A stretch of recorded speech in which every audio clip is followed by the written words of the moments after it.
দীপ আর সঞ্জু হঠাৎ করে ঠিক করলো মামার বাড়ি যাওয়ার জন্য দীপের। এখন বাজে প্রায় রাত 8টা। রাস্তা পুরো ফাঁকা, রাস্তায় কেউ নেই। তখন সঞ্জু বলে ওঠে, দীপ, এখন কি কোনো ট্রেন পাবো ভাই? আমার তো মনে হয় না এখন ট্রেন পাবো বলে। কে বলেছে ট্রেন পাবো না? চল না, ট্রেন না পেলে বাসে যাব। চিন্তা করিস নি। পৌঁছে দেখে ট্রেন তো দূরের কথা, একটা কুকুর শুদ্ধ নেই। তো ঝিঝি পোকার ডাক, স্টেশন পুরো শুনশান। আমি আগেই বলেছিলাম এখন কোনো ট্রেন মেন পাবো না। তুই আমার কথা শুনলি না, দেখলি তো। ঠিক আছে ঠিক আছে, রেগে যাসনি। চল বাড়ি ফিরে যাই, কালই যাব না হয়। বাড়ির পথে ফেরার সময় একটা কালো কুকুর তাদেরকে দেখে চিল্লাতে লাগে অদ্ভুতভাবে। তারা ভয় পেয়ে যায়। স্টেশনের পথেই খগেন কাকার চায়ের দোকান। আজ খগেন কাকা সকাল সকাল চায়ের দোকান বন্ধ করে চিন্তা করছে। বেচারি খুব টেনশনে আছে দেখে মনে হচ্ছে।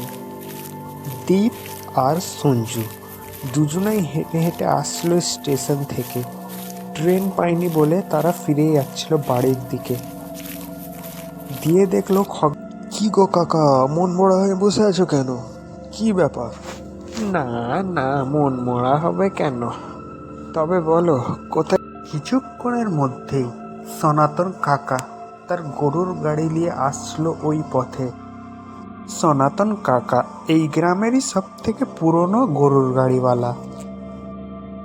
সঞ্জু, দেখ রে সনাতন কাকা, সনাতন কাকারই গাড়িতে ফিরে যাই।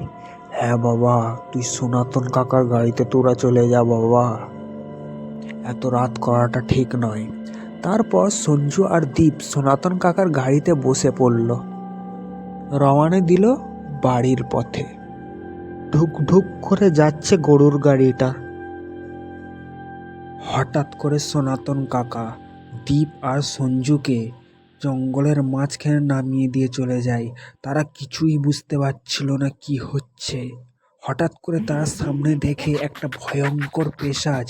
তারা দেখে অনেক ভয় পেয়ে পেশাচটি দেখে তারা জোর ছুটতে লাগে আর বাঁচাও বাঁচাও করে চিল্লাতে লাগে। তারপরের দিন সকাল হতেই শোনা গেল সঞ্জুর আর দ্বীপের লাশ পড়ে আছে ওই জঙ্গলে। কি হয়েছিল রাত্রে জানার জন্য দ্বিতীয় পর্বের জন্য চ্যানেলটি সাবস্ক্রাইব করুন। আর এই গল্পটি কেমন লেগেছে কমেন্টে অবশ্যই জানাবেন।